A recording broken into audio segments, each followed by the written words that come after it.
Welcome to the Fully Mindful podcast. I'm your host, Melissa. I designed this podcast for you. I'm so happy you're here. We are talking about what it means to live with more intention, creativity, and authenticity so we can make aligned connections. I'm a neurodivergent lawyer turned coach who found the healing power of breathwork and the powerful impact of mindfulness as we navigate this wild and beautiful ride of life. Here at The Fully Mindful, we dive deep with inspiring guests, share solo mini-sodes that are packed with tools you can apply immediately, and I mix it up a bit with tangents and sidebars, where my friend and host of the New World Normal podcast, Debbie Harrell, joins us for some down-to-earth, sometimes random, but always meaningful conversations. If you're ready to breathe, reflect, and grow, you're in the right place. Let's get fully mindful.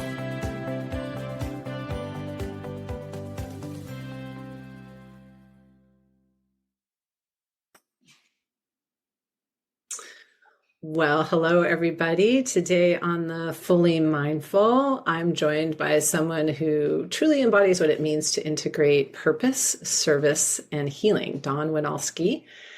Dawn is an attorney, a consultant, and a certified yoga teacher. She does it all, who has spent over a decade working with Indigenous communities, tribes, and Alaska Native organizations. Her path has taken her to Arctic Alaska, where she served as assistant borough attorney for the North Slope Borough. And it's also where she began sharing the practice of yoga with local communities. And it's also where she began sharing the practice of yoga with local communities at a college there. But Dawn's story doesn't stop at law and yoga. She's also on a personal path of recovery, openly sharing her story with alcohol and what it's meant to find healing through connection, movement, and mindfulness. She now lives in Portland, Oregon, where she teaches at Portland Community College and is deeply involved with GTD, Go the Distance, a movement-based community for people in recovery. And she recovers support group for legal professionals. In this conversation, we're going to talk about walking away from what no longer serves us, moving toward a more integrated life, and how service, community, and movement can be the medicine. So let's get into it. Welcome, Dawn. Well, thank you so much. Yeah, so exciting. And I should let the audience know that Dawn is also a personal friend of mine. So this is like super awesome because we actually know each other in real life, which is really cool. We met through an organization, a lawyer organization, but we're also on the recovery path together. So yeah, I guess to dive in, what inspired you to go to law and specifically to work with tribal and Indigenous communities? Yeah, it was a very circuitous journey. I started out in undergrad as a scientist, a marine biology major, and then slowly started taking classes like in sociology and economics, and realized that I really wanted to do more environmental science and policy work rather than just be in a laboratory or be a very specific like science-focused person. But also at the same time, like through high school and college, my parents went through a very contentious custody battle. At one point, there were 4 lawyers involved, and we were in and out of court all the time. And I'd like to think I separated that part of myself. I think as I got more and more involved in environmental policy and realizing like, oh, there's these other tools of law that I'd like to use, I think part of me also wanted to kind of go back and help that child self understand the process that I went through and be able to like advocate for people like myself that were in similar situations that didn't know how to navigate the legal system. Yeah, I really resonate with that. I often joke, it's probably not really a joke, that I got into law out of a trauma response. And, because it provides a certain amount of order, which I did not have growing up, and a certain amount of accountability, which I also didn't have growing up. Not that I wasn't held accountable, but other people were not held accountable for things. And yeah, just having a little bit more understanding of that process and feeling like I was a part of that process, like you were talking about, rather than separate from it and just kind of victim of it. You could actually help people to go through the process and understand it in a very different way that you didn't necessarily get as a child, not through necessarily anyone's fault, just by virtue of how the system works. Yeah. And at one point when we had 4 lawyers, it was like my mom had one, my dad had one. Each of my siblings sort of had one, and there wasn't one for me because I was oldest and like aging out. but I also had to like testify in court, which is Yeah, terrible. I'm And kidding. to not have my own advocate there to help me navigate it was really challenging. Yeah, so I could see how that would motivate you to work with communities who could use a good lawyer who could advocate for them, but also probably communicate the process in a way that maybe other lawyers weren't so sensitive to communicating. Yeah. So like I went to U of O for law school because of the environmental law program, but was able to take classes in Indian law and then saw a job on the internet to go to Arctic Alaska to work in an Indigenous community and decided it was a great way to use the skills in environmental law, Indigenous law, and just have a totally different experience. And so I moved all the way up to Ukqiavik, Alaska, and spent about 4 years up there Yeah. supporting the community there. Yeah, it kind of reminds me, I don't know if you ever saw the show Northern Exposure. Yep. And I just think of Joel, the doctor who is inadvertently, unbeknownst to him, recruited to somewhere in Alaska to be a doctor. Only you went there willingly and had probably a tremendous experience being able to do that. Yeah, it was incredible. I Yeah. got to work with the community on a whole range of issues, including offshore and oil and gas development. I got to work with PhD scientists and Indigenous hunters, but also the regular issues you face as a community, police, fire, human resources, elections, like everything came up and everything. We had an office with 6 attorneys, but like everything came through us. Yeah. So, and when you say Arctic Alaska, you mean Arctic Alaska, like way up there. The northernmost city in the United States, not Wow. connected by roads to any other communities. That's amazing. So, how did that impact how you worked in the community and felt part of the community? It was challenging as the like an attorney in the community Mhm. because I had to like wear that hat too, and I wasn't from there.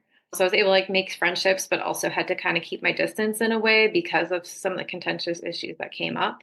Yeah. But I did get involved. Like I really started running up there.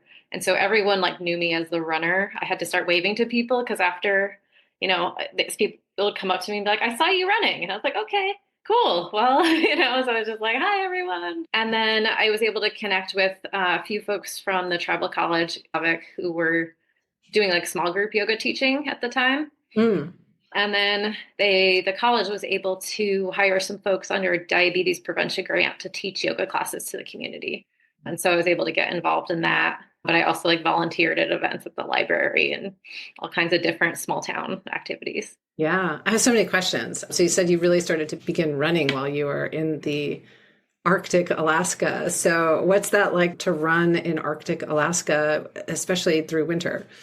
So at a certain point, I had to stop running. I realized because we're on the Arctic Ocean, the wind speeds got to be pretty high. And so anything over like 10 miles an hour is not worth running. Like it's just too much. And so I'd Yeah. have to plan routes so that I'd usually go out into the wind and come back with the wind at my back. There's a few running shoe stores like in Anchorage that are really helpful with gear advice. I think the coldest I ever ran was like negative 15, Oh my gosh. but with like snowboard goggles and a balaclava and just like the whole thing. And then we had 2 months of darkness Hmm. where the sun didn't rise above the horizon. And so during some of that, I'd wear like a headlamp and like lights as if you were like a biker to make sure people would see me. Yeah. Yeah. That's pretty intense. You were a very dedicated runner. Yeah, I did it in part because everything at work sometimes was so stressful that it was nice to take that break and just go out for like 3 miles and sort through my thoughts. And then at some point, it became a challenge of how cold can I go? Yeah. Yeah. Yeah. And then you said you also began teaching yoga at the local college there as part of a grant. So, how was that to be able to bring yoga to that community? It was really cool. We were able to do like once a week for, I think, it ended up being like a year and a half that I did it. Even days when I was in the worst mood, walking over there just to see the same consistent students who I got to take the classes for free because of the grant it was amazing. And to just then host yoga at the high school. We did a couple classes with the football team because we did have the Nice. football team up in the Arctic. I also did events at the library or other community wellness events. So some consistent adult classes, but also teaching kids, just like kind of silly frog poses and things like that to Yeah. start bringing that practice to the whole community. And had you gone through yoga teacher training up to that point, or was it just something that you had learned and were able to bring to the community? At that point, I did an online teacher training because being so remote, it's hard to, get Yeah. in-person classes. In between, like I took a sabbatical when I was up there, but right before I moved back to the lower 48, I did the RIT 200, like full teacher training. How was that after having done it online and then going and doing it in person? I felt like I knew a lot, so I was able to ask questions about why that person who was teaching it, why she'd use a specific tact or things I had tried and that did or didn't work for folks that I had been teaching, especially because I had worked with a wide range of people, not necessarily your typical yoga stereotype, Lots of different yoga bodies. which I don't think everyone gets a chance to work with. And so I think I brought that perspective in of like, well, how might you teach this differently? Which also later on, I ended up taking a lot of like trauma informed yoga classes, Mhm. which really resonated because of that experience of like, oh, not everyone's going to be comfortable in Shavasana, or Right. people you automatically notice like people hate having like our studio had mirrors, which I don't love. And like a lot of people don't love because you end up spending too much time like focusing on yourself and not the practice. And Right. so it was interesting how many things I had already picked up on intuitively from my Mhm. experience teaching that then came out in the training. Let's take a quick break. Hey, everybody, this is Melissa with the Fully Mindful. Have you been curious about the power of the breath? Join me for in-person or online breathwork sessions in the new year. We have themes such as awaken, reset and manifest, love and kindness, empower and energize, and more. We'll use conscious connected breathwork for truly transformational sessions with curated music and somatic coaching. Visit the website at thefullymindful.com for detailed information on upcoming sessions. Fulfill your need for personal development and breathe into the new year with purpose and intention. See you there.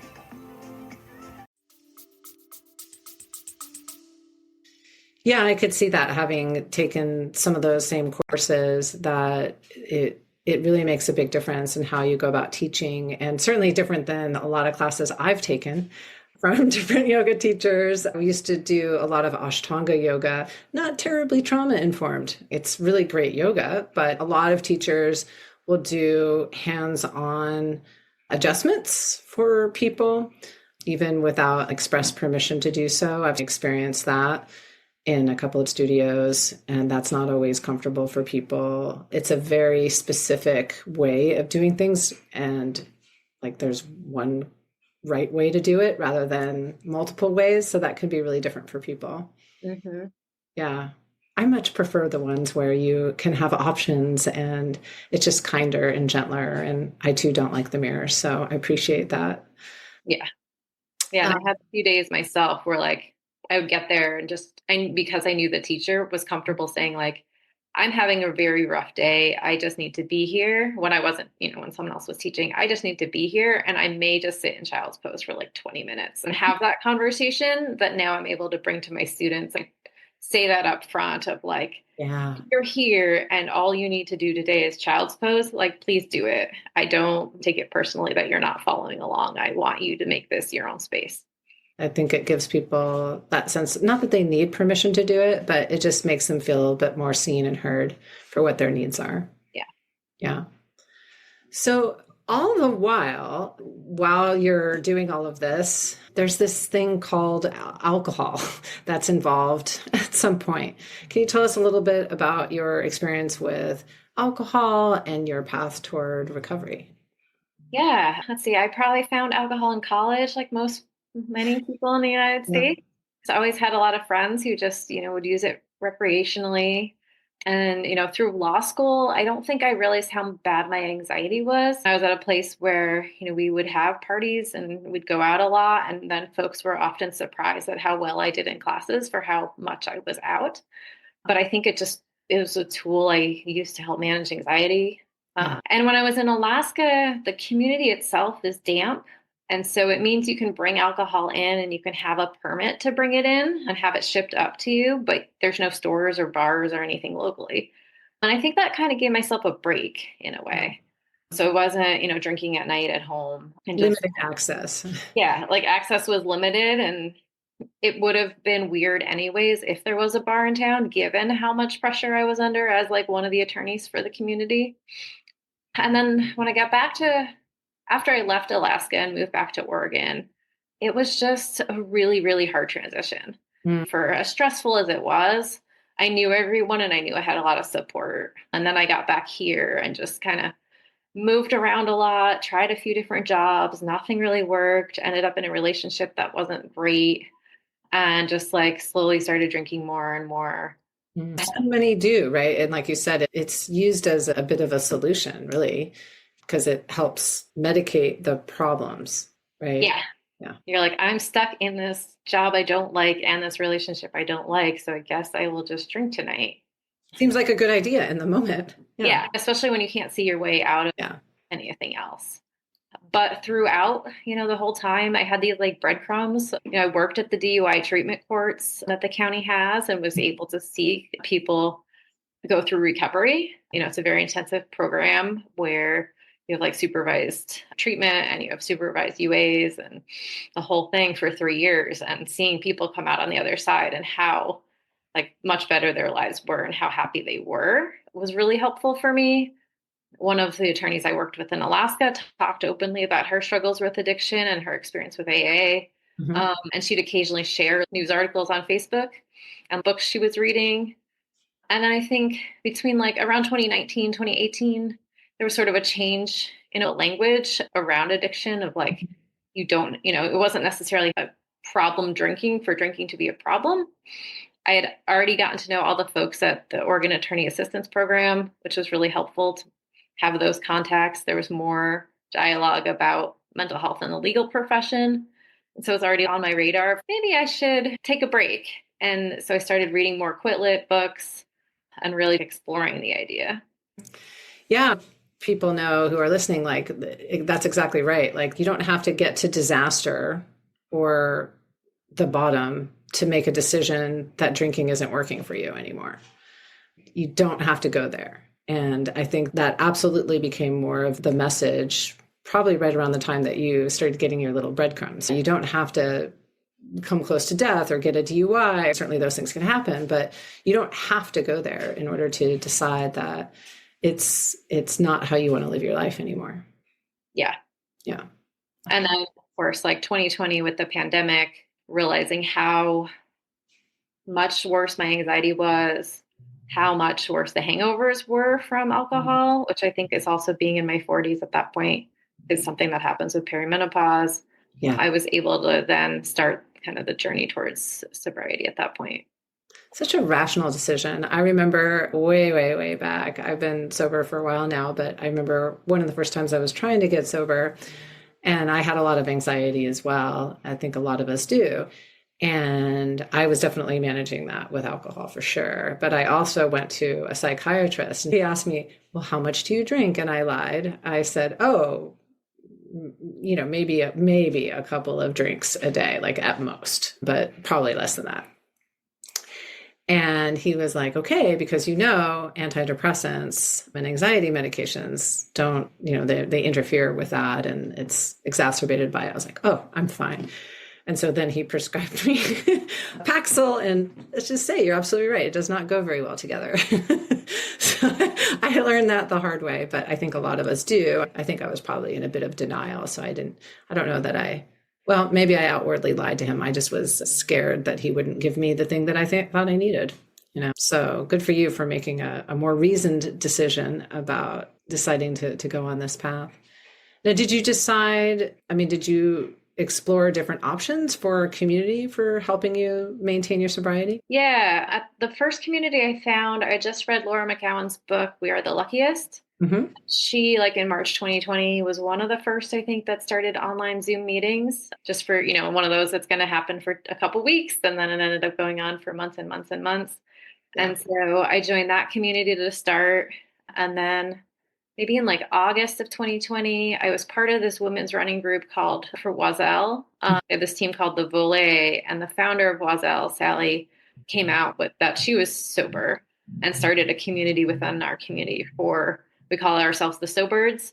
But like, because Wazel's a bird, and we would have like Zoom meetings to just more talk about just like being people in sobriety and runners and not so much recovery focused.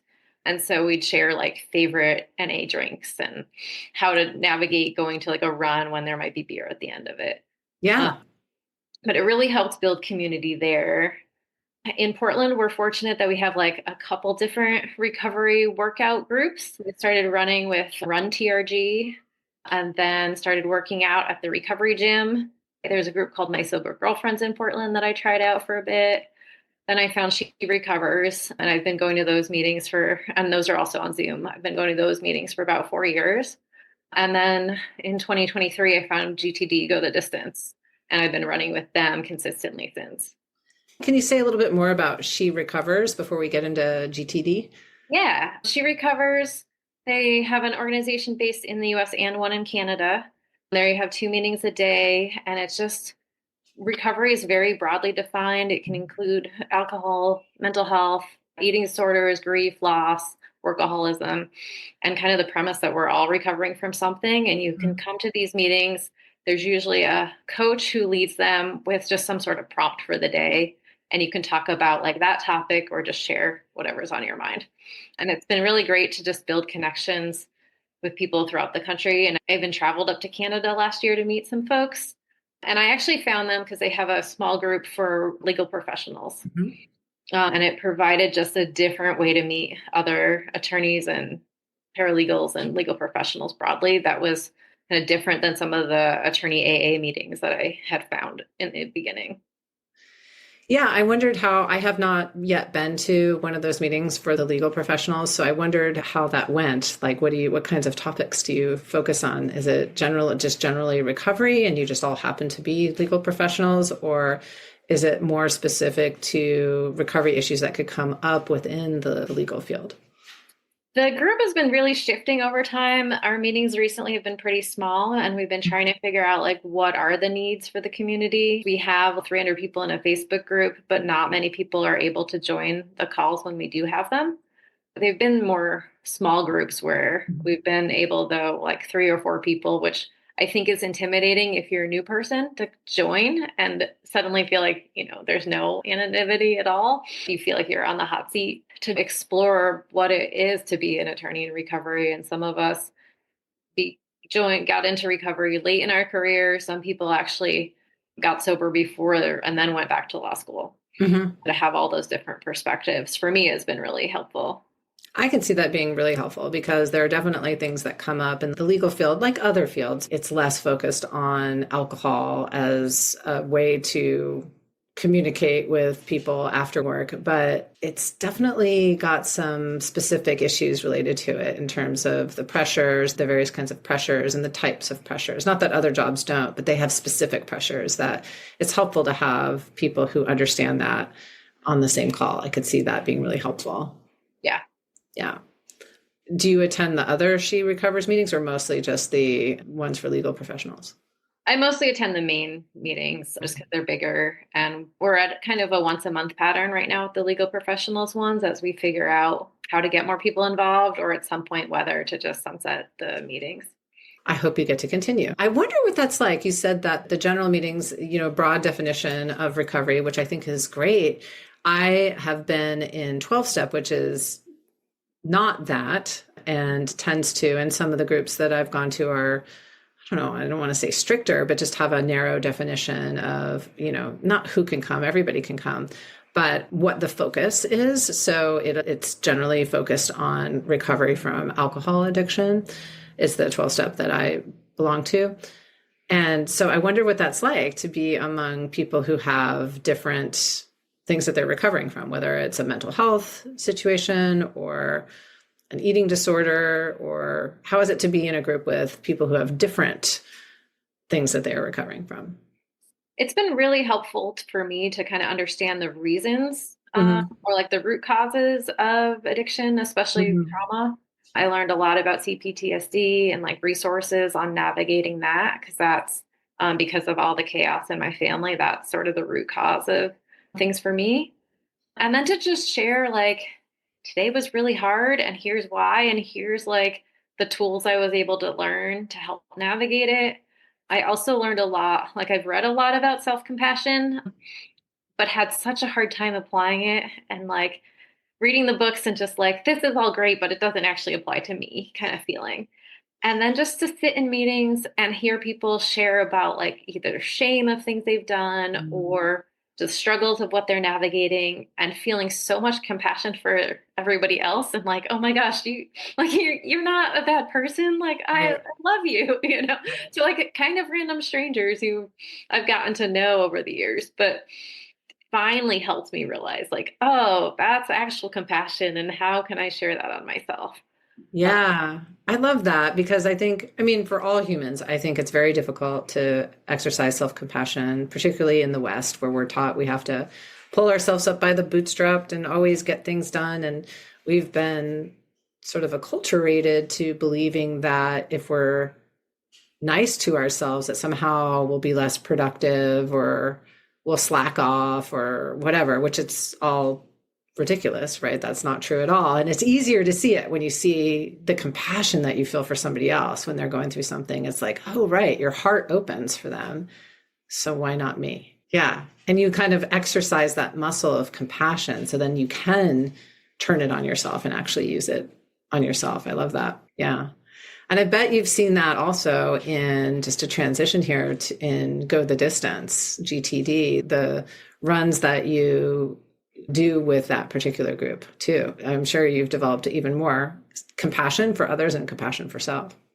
Yeah, 100%. I started volunteering with them in like May 2023. I actually ran into the group at an event called Running on Native Lands was how I first made the connection. And so it was sort of to come full circle of my tribal legal work and my experience in Alaska to show up at this event where there was also this running recovery group that I hadn't met yet. And learned that what they do is go to treatment centers and take clients out while they're in treatment for runs or walks twice a week, generally at each center. They're partnered with somewhere around 7 to 10 treatment centers in the Portland area. I was able to start volunteering at this one center in particular.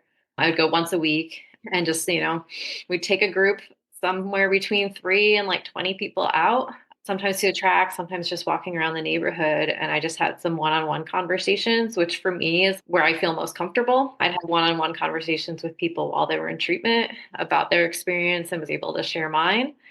And then at each event, we'd have a share, which at first was terrifying, especially having done all my recovery on Zoom. Yes. And like share in front of a group of people, just like either what I was going through that week, or sometimes we just do like what you're grateful for was just like really hard. And then it just, gets easier and easier. And so GTD has the treatment center component, and then they also have community runs. Mm-hmm. And so after probably about a month of volunteering, I started going to the community runs, and we meet now 3 times a week and usually do somewhere between like 2 to 4 miles. Also have opportunities to walk with people and to do like a share at the end, really depending on how much time we have that day and how many folks are there. And this is a community run among people who aren't in treatment anymore, but are living a sober lifestyle.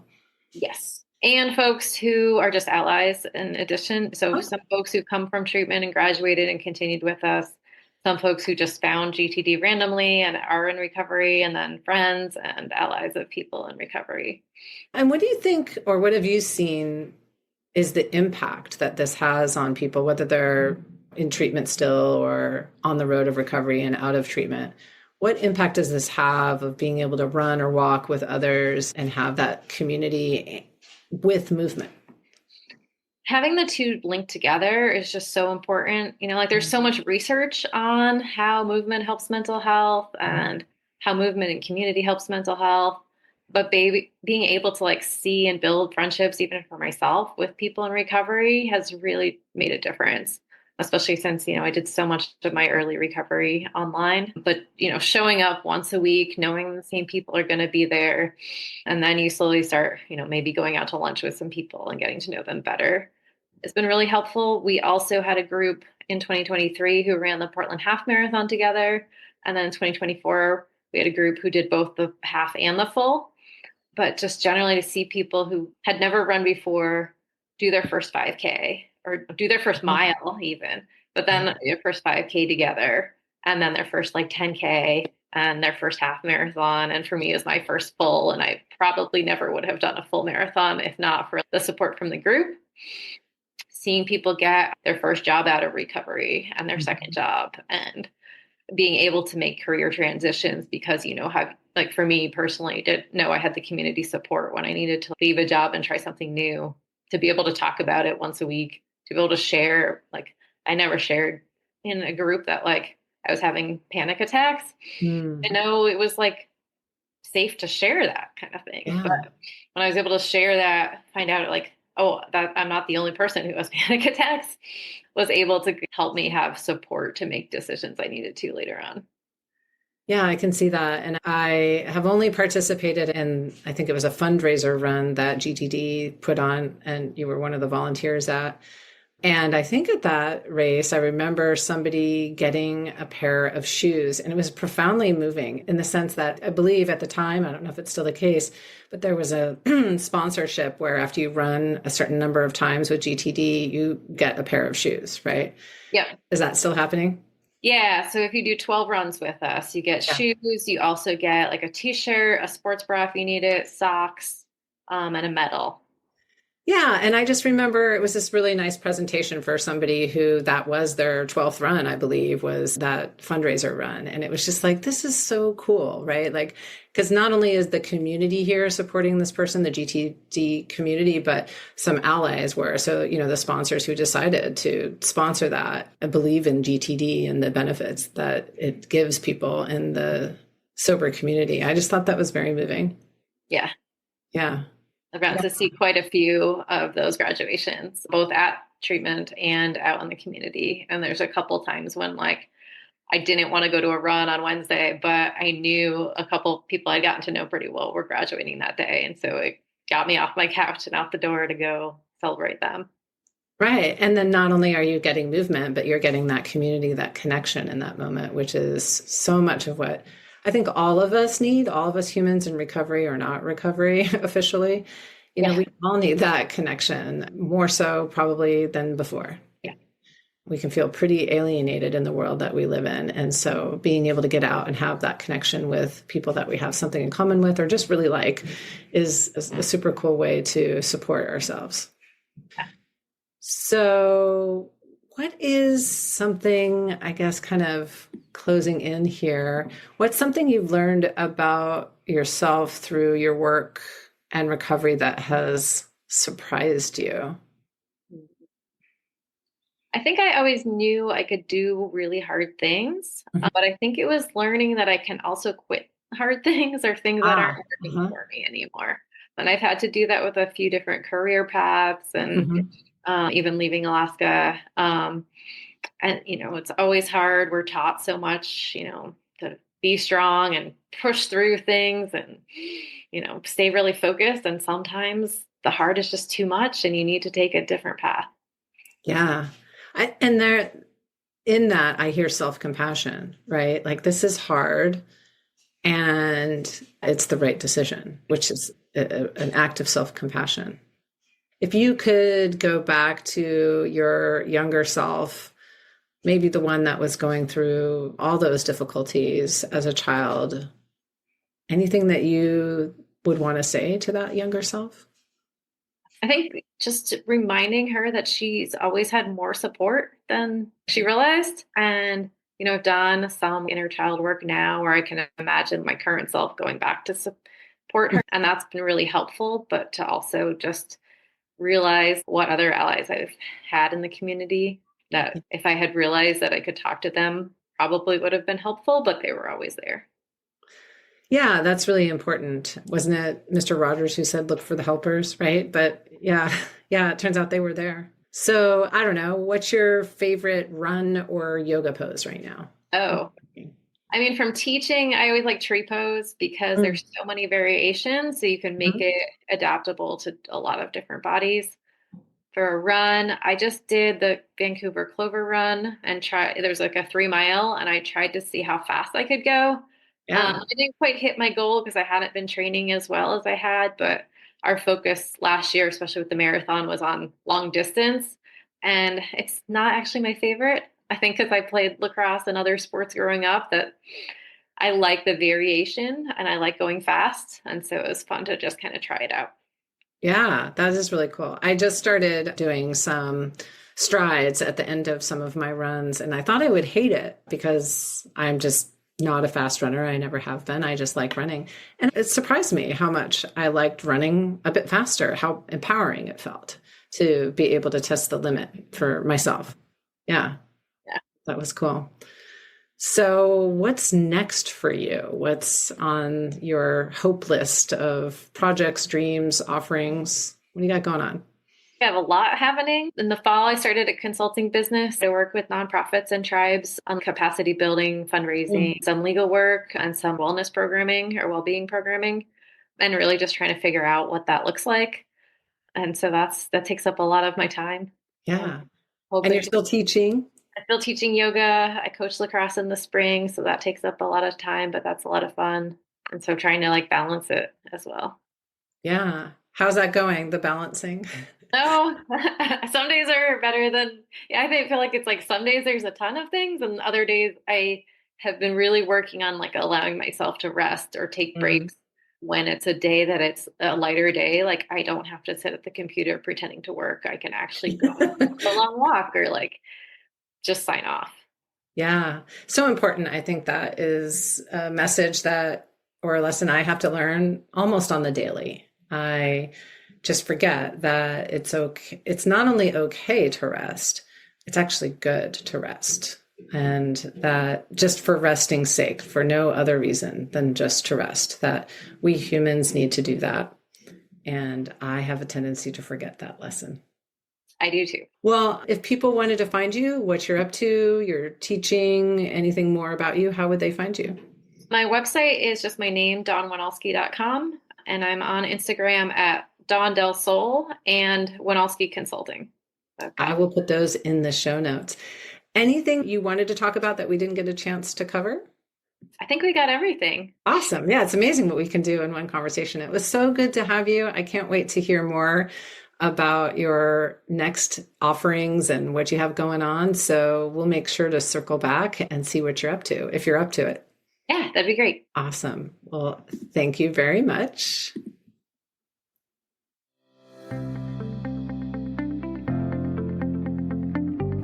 Thank you for joining me on the Fully Mindful podcast. If you got value from this episode, I'd love for you to subscribe, leave a review, or share this episode with someone who loved this content too.